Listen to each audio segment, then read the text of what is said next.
This is KGW News at Sunrise. Left field just knocked me, and that was it. She's talking about a random attack caught on surveillance video that left her with a busted lip and a black eye. Now she hopes that experience will push the city of Portland to find a better way to address public safety. And almost 2 million people may have had their information stolen due to a massive data hack. We're talking names, social security numbers, even insurance plan information. Coming up, we've got a timeline of how it all happened and tips to protect your identity. Plus, Love me if you're able. Go ahead and put your cards on the table. That is Brittany Davis, one of the artists performing at this year's Pickathon Festival in Happy Valley. We're going to hear more from Brittany, along with organizers of this year's event, coming up in a full Pickathon preview at 5:15. You love the alliteration. Hey, good Thursday morning, everyone. Pickathon starting today. Ooh. You want to talk about the forecast for folks heading out? It's music, isn't it? Honestly, until the meeting this morning, I thought we were talking about being out in the berry field. Oh, like picking. It's not a new festival. You know, it's actually been around for like 20 years. Well, I don't keep up on everything, obviously. All right. Here we go. We have right now dry weather, but I wanted to start with a satellite picture to remind you that this is the day we do expect a return for scattered thunderstorm activity in eastern Oregon. Overnight tonight and tomorrow, that will start creeping more into central Oregon and maybe even up along the Cascades. It's gorgeous out there. Currently, we have clear skies from the top of the Wells Fargo building, mainly clear skies. We're at 64 degrees. It is possible we get a push of some morning cloudiness between now and 8 or 8:30 this morning. If we do, that would keep us a little cooler than yesterday's 90. I've got a 73 at noon, still have a high of 88. Here's Chris. All right, let's get you to the drive right now and a live look at the traffic map. All green, right? And to back that up, we'll give you the live look. This is I-205 in West Lynn. For some perspective at home, this is near Highway 43. The headlights here, that's the northbound commute heading up towards the Abernathy Bridge. Again, we're in pretty good shape there. Behind door number 2, a live look at the sunset out near 217. Free and clear of All right, thank you for that, Chris. Right now, we want to get to our top story this half hour. It's a deadly crash in Marion County involving a car and a freight train. The crash happened south of Jervis just before 8 o'clock last night. Devin Haskins is live near the crash site this morning to bring us the latest. Devin? Yeah, good morning, Drew. As you said, we're south of the town of Jervis.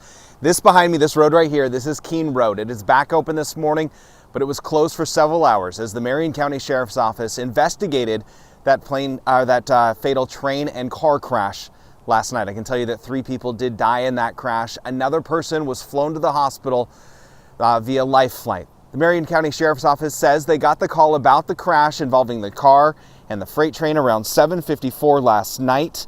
Drone video taken shows the Sheriff's Office around a smashed up, light-colored sedan sitting in the field. The train with multiple cars stopped on the tracks. The crash happened what was described as a farm road. There are no crossing signals there. The Sheriff's Office says they don't know yet why the car crossed at that location or if it became stuck on the tracks. Back here live, we don't know the names, ages, genders of those that died in the crash, and we're still working, and I've asked the Sheriff's Office this morning if they can provide any condition or update about the person that was flown to the hospital last night. For now, we're live in Marion County. I'll send it back to you. Thank you, Devin. Developing right now, Portland police are asking for the public's help to find the man accused of a random and violent attack near a MAX station. This is surveillance video from last Friday night. Mary Constantino was walking near Providence Park with a friend when the attacker threw a metal water bottle at her face. She was knocked unconscious and left with cuts and a black eye.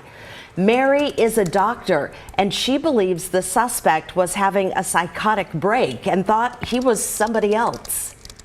I think we need to stop kind of dabbling in trial programs, and we need to get like real clear that if you are having a psychotic break or you are on drugs, you are not on our streets.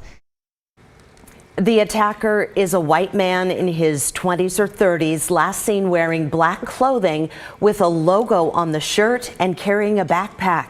Anyone with information should contact Portland police.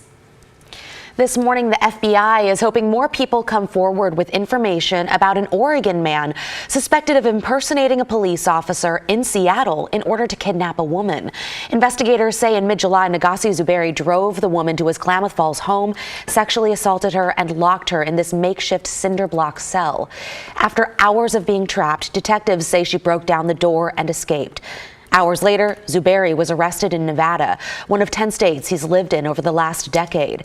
Investigators say Zuberi is tied to 3 more sexual assaults in other states, and they want other possible victims to contact the FBI.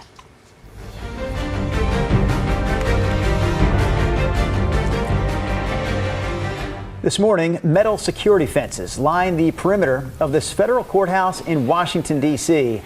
Former President Donald Trump is scheduled to appear at this courthouse this afternoon, facing accusations of trying to overturn the 2020 election. So that hearing will start at 1 o'clock our time. Here's what you can expect when it happens. The former president will get an overview of his rights and the charges against him. He'll have a chance to enter a plea, and that's expected to be not guilty. Trump denies doing anything wrong. His legal team is now building a defense around free speech. It's the first time that a sitting president is attacking a political opponent on First Amendment grounds and basically making it criminal to state your position. Although Trump had a right to speak and even to lie about the election results, these charges center on his alleged actions.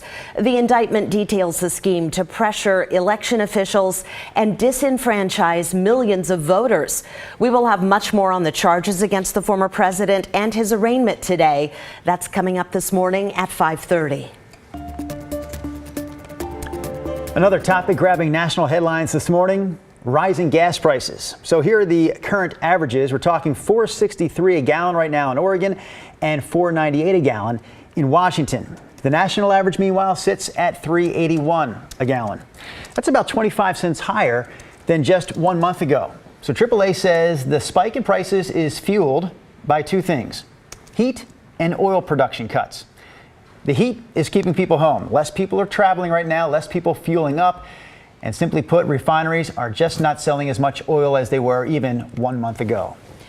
It is a big day for football fans. The NFL preseason begins with the Hall of Fame game tonight, right here on KGW. NBC's Kaylee Hartung is in Canton, Ohio, with a preview.